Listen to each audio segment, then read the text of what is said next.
Hello everybody, అందరికీ నమస్కారం. Welcome to మార్గం. జనరల్గా ప్రెగ్నెన్సీ టైంలో బేబీ అనేది మదర్స్ వూమ్లో అంటే మదర్స్ యూటిరస్లో డెవలప్ అవుతూ ఉంటుంది. కానీ ట్యూబల్ ప్రెగ్నెన్సీ టైంలో బేబీ డెవలప్మెంట్ ట్యూబ్స్లో జరుగుతూ ఉంటుంది. ఇలా జరగడం వల్ల ప్రెగ్నెన్సీ రిస్క్ అవ్వడానికి ఛాన్సెస్ ఉన్నాయి అండ్ ఆల్సో మదర్కి కూడా సేఫ్ కాదు అని అంటారు.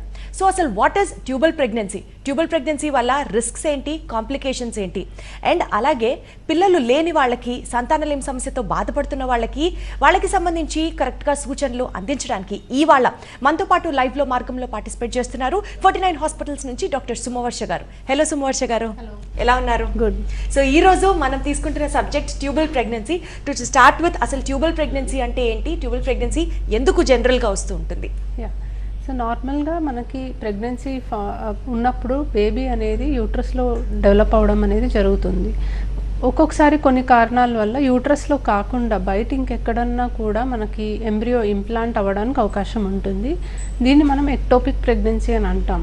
Ectopic pregnancy most common site వచ్చేసి ట్యూబ్స్లో డెవలప్ అవ్వడం అనమాట. సో నార్మల్గా ట్యూబ్లో ఎగ్ అండ్ స్పర్మ్ కలిసి ఎంబ్రియో అది తయారవుతుంది అండ్ ఆ ఎంబ్రియో వచ్చి గర్భసంచిలోకి అతుక్కోవాలి. సో ఈ గర్భసంచిలోకి రాకుండా అది కనుక ట్యూబ్లోనే ఉండిపోతే అప్పుడు మనకి ట్యూబల్ ప్రెగ్నెన్సీ అనేది వస్తుంది. సో ట్యూబల్ ప్రెగ్నెన్సీలో మెయిన్ ప్రాబ్లం ఏంటంటే ఒక సర్టన్ స్టేజ్ తర్వాత ఆ ప్రెగ్నెన్సీని ఆ ట్యూబ్లో అది సపోర్ట్ చేసుకోలేదు అండ్ ట్యూబ్ అనేది పగిలిపోవడానికి అవకాశం ఉంటుంది. దీనివల్ల ఇంటర్నల్ బ్లీడింగ్ అయ్యి మదర్కి ప్రమాదం అవడానికి అవకాశం ఉంది. ప్రెగ్నెన్సీ ఎలాగో పోతుంది, బట్ మదర్కి కూడా ఇది బ్లీడింగ్ ఎక్సెసివ్గా అయిపోయి షాక్లోకి వెళ్ళి ప్రాణాపాయ స్థితిలోకి కూడా వెళ్ళే అవకాశం ఉంటుంది. సో అందుకని ట్యూబల్ ప్రెగ్నెన్సీని తొందరగా డయాగ్నోస్ చేసి ట్రీట్ చేయడం అనేది చాలా ఇంపార్టెంట్. అసలు ఈ ట్యూబ్స్ అనేవి దేనికి ఉపయోగపడతాయండి, దానివల్ల ఉన్న అడ్వాంటేజ్ ఏంటి? సో ట్యూబ్స్ అనేవి మనకి ప్రెగ్నెన్సీ రావడానికి చాలా ఇంపార్టెంట్ స్ట్రక్చర్స్. మనకి ఎగ్ అండ్ స్పర్మ్ అనేది ట్యూబ్లోనే కలుస్తాయి. ఫర్టిలైజేషన్ అనే చాలా ఇంపార్టెంట్ ప్రాసెస్ మనకి ట్యూబ్లోనే జరుగుతుంది. కాబట్టి ఈ ట్యూబ్స్ మనకు చాలా ఇంపార్టెంట్ స్ట్రక్చర్స్ అండ్ ఈ ట్యూబ్స్ ఓపెన్ ఉండడం అనేది ప్రెగ్నెన్సీ రావడానికి చాలా ఇంపార్టెంట్ అనమాట. సో ఇప్పుడు బేసికల్గా ట్యూబ్స్ బ్లాక్ అని వింటూ ఉంటాం కదండి. ట్యూబల్ బ్లాక్ అంటే ఏంటి, అసలు అది ఎందుకు బ్లాక్ అవుతుంది? సో ట్యూబ్స్ బ్లాక్ అవ్వడానికి వేరియస్ రీజన్స్ ఉంటాయి. ట్యూబల్ బ్లాక్ వల్ల మనకి ప్రెగ్నెన్సీ ఛాన్సెస్ అనేవి తగ్గుతాయి. సో ఒకవైపు ట్యూబ్ కనుక బ్లాక్ అవుతే మనకి అటువైపు ఎగ్ రిలీజ్ అయిన మంత్లో ప్రెగ్నెన్సీ వచ్చే అవకాశం ఉండదు. రెండు వైపులా ట్యూబల్ బ్లాక్ అవుతే సహజంగా ప్రెగ్నెన్సీ రావడానికి కానీ ఐయుఐ ప్రెగ్నెన్సీ కానీ అవకాశం ఉండదన్నమాట. సో ట్యూబ్ బ్లాక్స్ అనేవి చాలా రీజన్స్ వల్ల అవుతాయి. మోస్ట్ కామన్గా ఇన్ఫెక్షన్స్ వల్ల ట్యూబల్ బ్లాక్స్ అవ్వడం అనేది చూస్తూ ఉంటాము. సో ఈ ఇన్ఫెక్షన్స్ వల్ల ట్యూబ్స్లో నీరు చేరి ట్యూబ్స్లో అతుకులు ఏర్పడి అది బ్లాక్ అయ్యి మనకి పేటెన్సీ లేకుండా ప్రెగ్నెన్సీ రాకపోవడానికి అవకాశం ఉంటుంది. ఇది కాకుండా అతుకులు ఏర్పడటం వల్ల, లేకపోతే ఎండోమెట్రియోసిస్ అనే కండిషన్ వల్ల, లేకపోతే ఇంతకుముందు సర్జరీస్ వల్ల ట్యూబ్స్ అనేవి బ్లాక్ అవ్వడానికి అవకాశం ఉంది. సో ఇప్పుడు ట్యూబ్స్ బ్లాక్ అయ్యాయి అన్నది మనకి ఎలా తెలుస్తుందండి? దానికి ఏమైనా టెస్ట్ ఉంటుందా, లేదా ట్యూబ్ బ్లాక్ అయిన తర్వాత మనం ఇమీడియట్గా మెడిసిన్స్ వాడితే అవి తగ్గిపోవడాలు అట్లాంటి సిచ్యువేషన్స్ ఏమైనా ఉంటాయా? సో ట్యూబల్ బ్లాక్ అనేది యూజువల్గా మనం ట్యూబల్ పేటెన్సీ టెస్ట్ చేసినప్పుడు బయటపడతాయండి.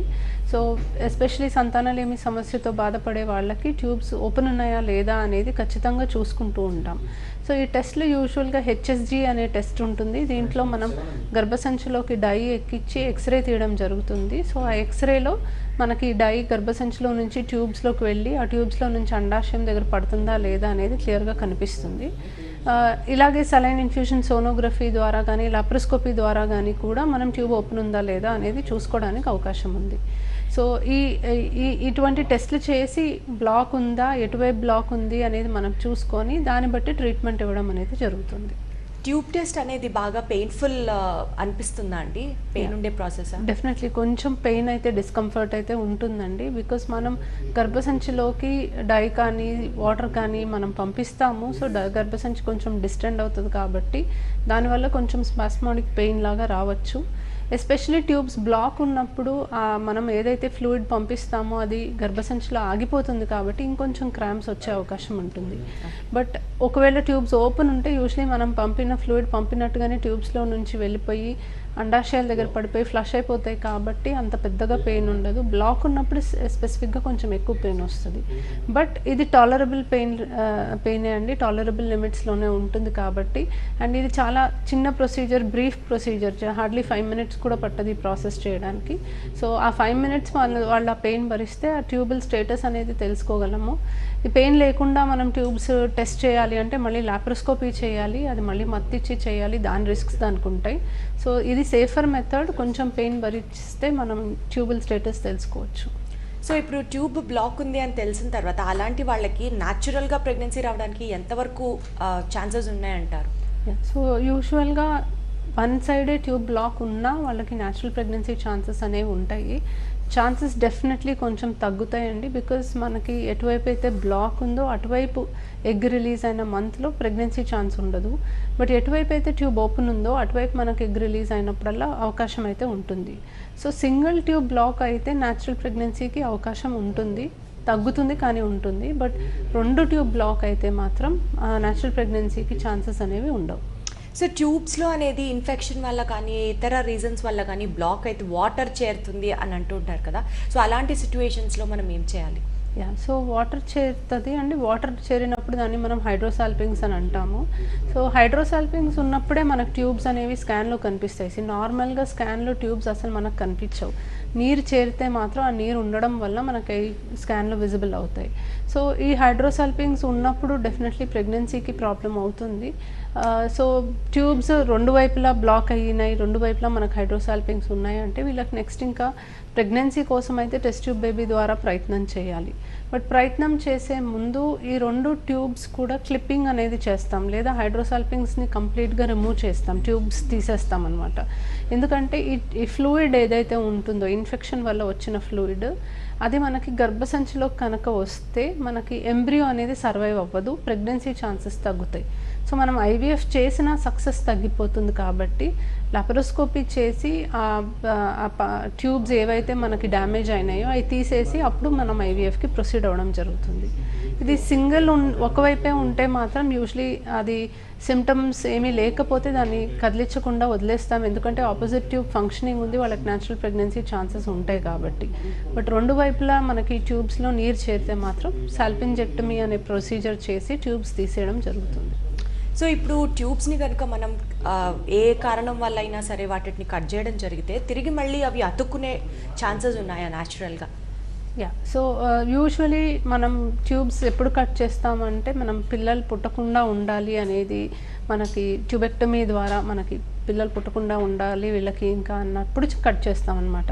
సో కట్ చేసిన తర్వాత వాళ్ళకి మళ్ళీ ప్రెగ్నెన్సీ రావడానికి అవి న్యాచురల్గా అయితే అతుక్కోవండి, ఎందుకంటే మనం డెలిబరేట్గానే దాన్ని కట్ చేస్తాము, మళ్ళీ అతుక్కోకుండా ఉండే ఛాన్సెస్ లేకుండా, ఎందుకంటే వాళ్ళకి మనం ట్యూబెక్టమీ చేసేదే ప్రెగ్నెన్సీ రాకూడదని, సో పక్కగానే చేస్తాం కాబట్టి 99.9% అవి మళ్ళీ ప్రెగ్నెన్సీ అయితే వీళ్ళకి రాదు.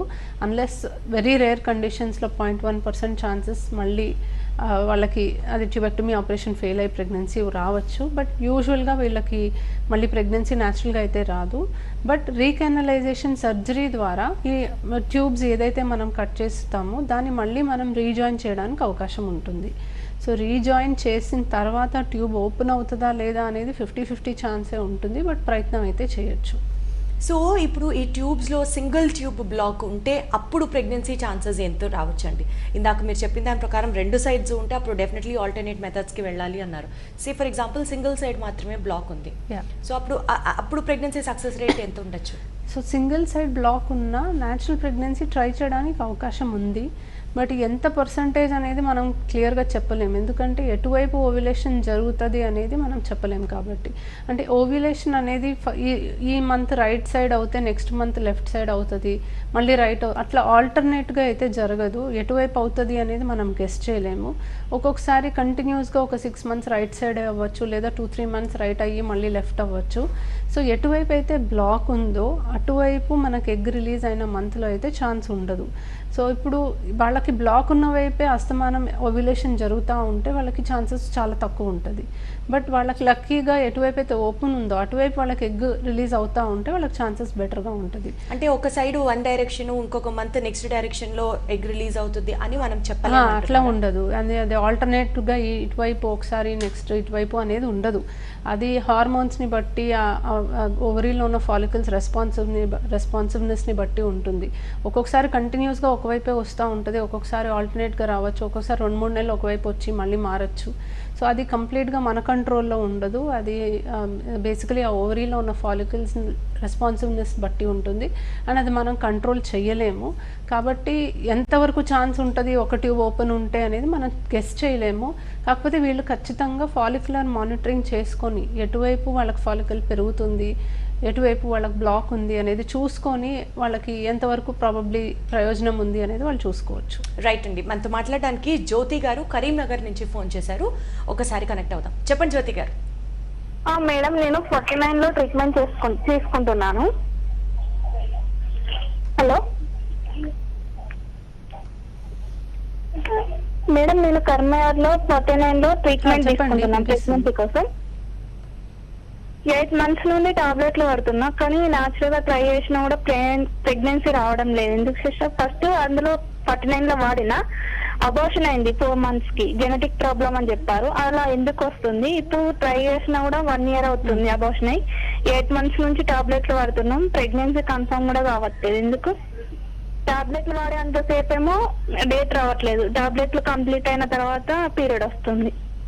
ఓకే,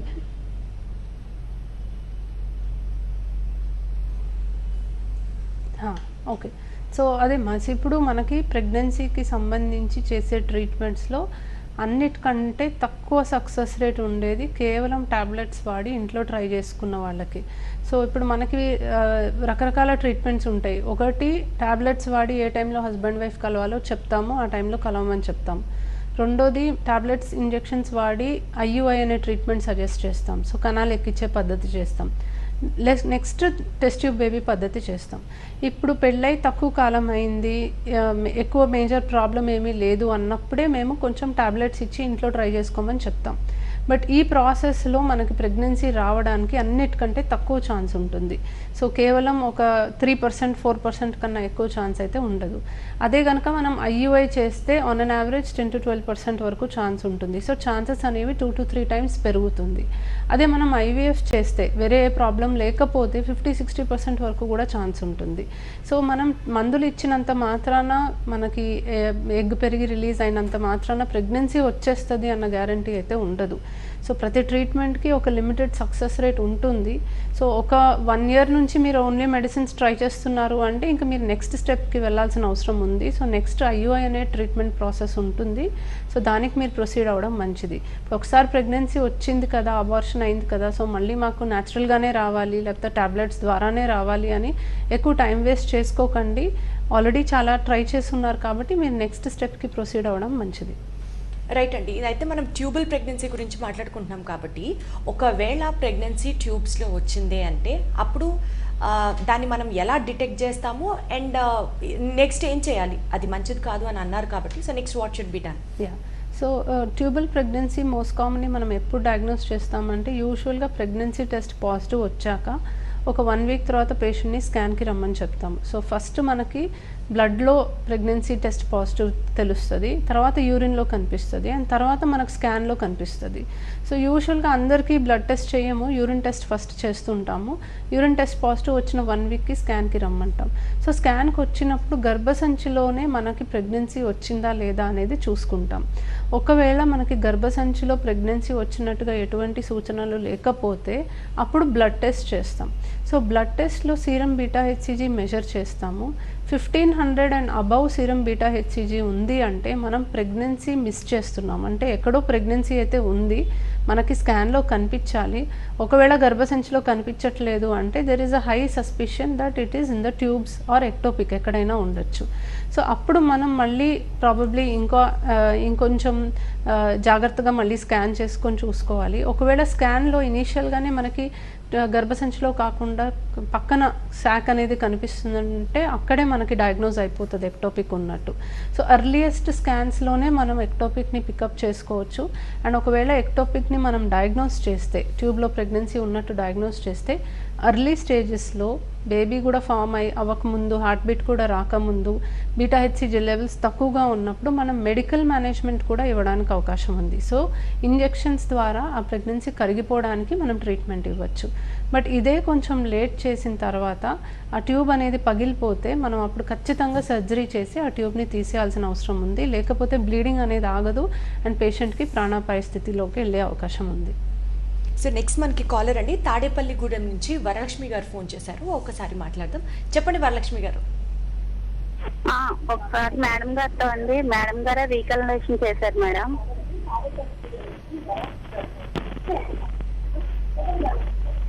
హలో మేడం గారు, మీరే రీకన్వల్యూషన్ చేశారండి? వరలక్ష్మి అండి. మీరు చేశారు, సక్సెస్ అవ్వలేదండి. IVF కూడా చేయించుకున్నాను. హలో, ఓకే, చెప్పమ్మా, వినిపిస్తుంది, చెప్పండి. అదే దేనివల్ల అండి సక్సెస్ అవ్వలేదు? ఇప్పుడేమో కుడి చేతి వైపు కూడా నొప్పి వస్తుందండి డేట్ వచ్చే టైంలో.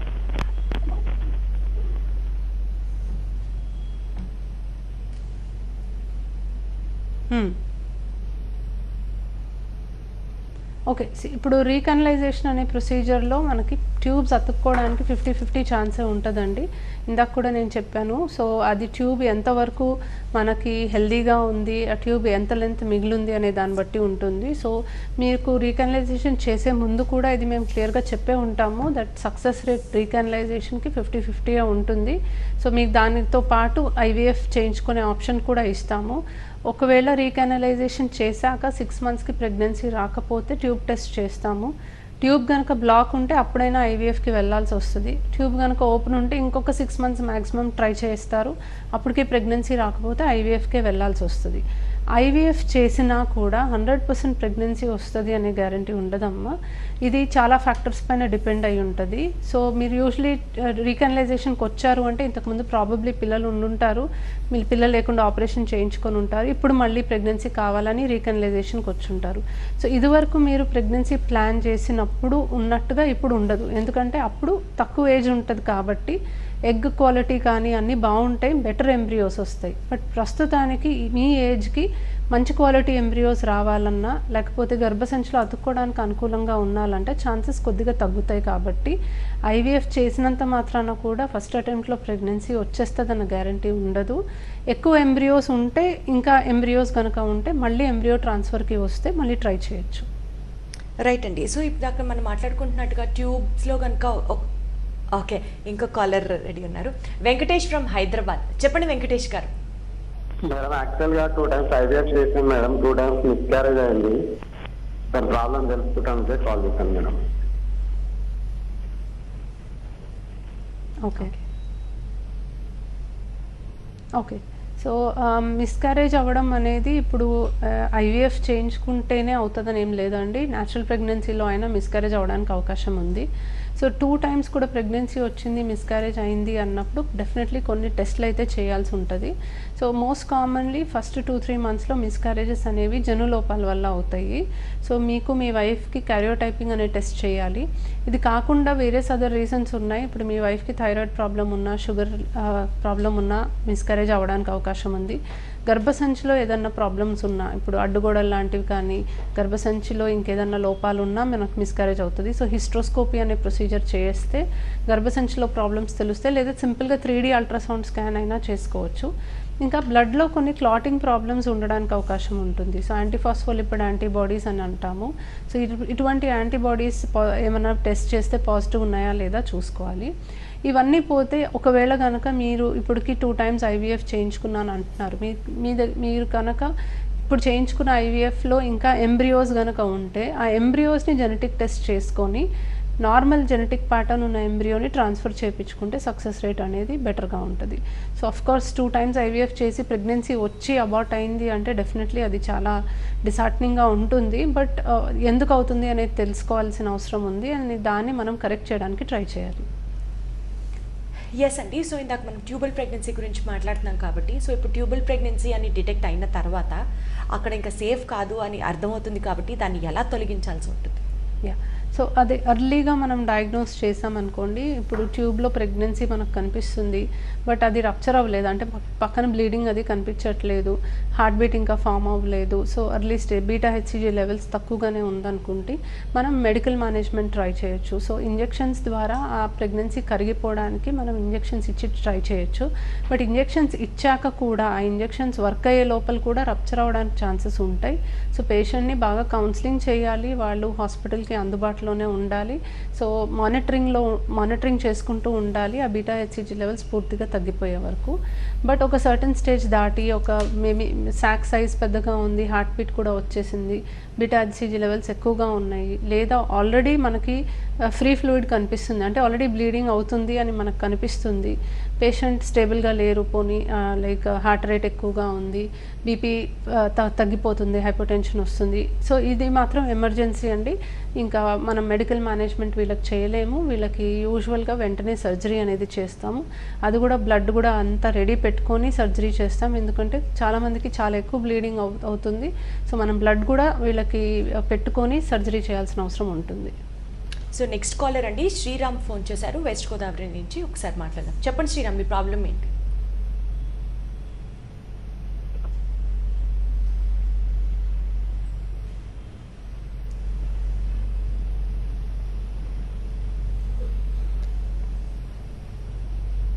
శ్రీరామ్ మాట్లాడండి.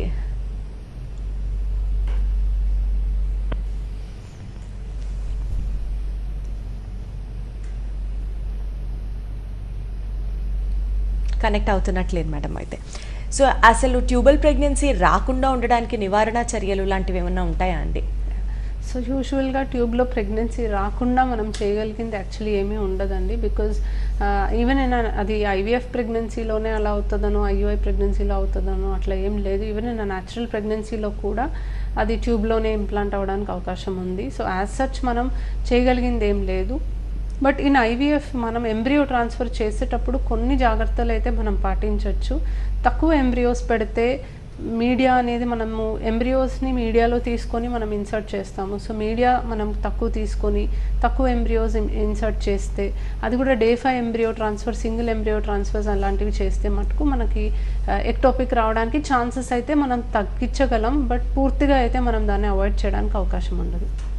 శ్రీరామ్ ఇందాక కట్ అయింది కదా కాల్, ఒకసారి మళ్ళీ మాట్లాడతాం. Sriram from west Godavari district. Sriram మాట్లాడండి. హలో, నమస్తే మేడం. నమస్తే మేడం. ఇది హలో నమస్తే, చెప్పండి మేడం. ఇది గారికి చెప్పండి. అండి అయిన తర్వాత చిన్న ఆపరేషన్ చేసామండి. చిన్న ఆపరేషన్ చేసిన తర్వాత ఒకసారి ప్రెగ్నెన్సీ అని కన్ఫర్మ్ చేశారండి. అప్పుడు సిజేరియన్ చేసి కూడా తీశారండి. మళ్ళీ నాకు మళ్ళీ ఇప్పుడు అంటే సంవత్సరం తర్వాత మళ్ళీ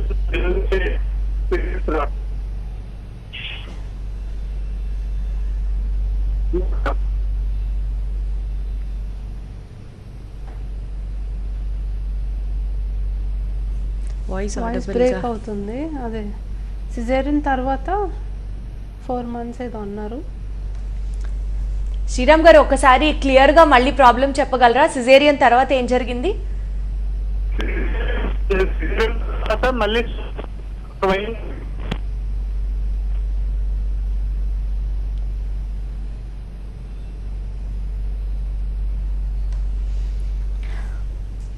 మీ వాయిస్ ఆడిబుల్గా లేదు శ్రీరామ్ గారు, మీ వాయిస్ అస్సలు ఆడిబుల్గా లేదు.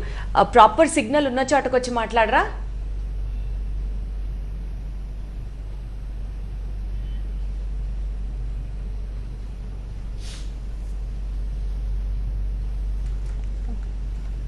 అతను చెప్పింది అర్థం కాలేదు యాక్చువల్లీ. సిజేరియన్ వరకు క్లియర్గా ఉంది కానీ బట్ సో మన టాపిక్ గురించి మాట్లాడుకుంటూ ఒకసారి మనం వైండప్ చేయాలి అని అంటే ట్యూబల్ ప్రెగ్నెన్సీ రాకూడదు, ఇలా చేస్తే వస్తుంది, ఇలా చేస్తే దాన్ని నివారించవచ్చు అని అయితే మనం ఏం చెప్పలేమంటారా? It is completely based on completely not in our control అండి. ఎక్టోపిక్ ప్రెగ్నెన్సీ అనేది రాకుండా ఉండడానికి మనం చేయగలిగింది ఏం లేదు. బట్ మనం ప్రెగ్నెన్సీకి ట్రీట్మెంట్ ఎస్పెషలీ తీసుకుంటున్నప్పుడు స్కాన్స్ అన్నీ కరెక్ట్ టైంకి చేయించుకొని, ఒకవేళ అది ట్యూబ్లో ఉంది అని అర్లీగా తెలుసుకుంటే సర్జరీ చేయకుండా మనం మెడికల్ మేనేజ్మెంట్ ద్వారా దాన్ని మనం ట్యాకిల్ చేసుకోవచ్చు.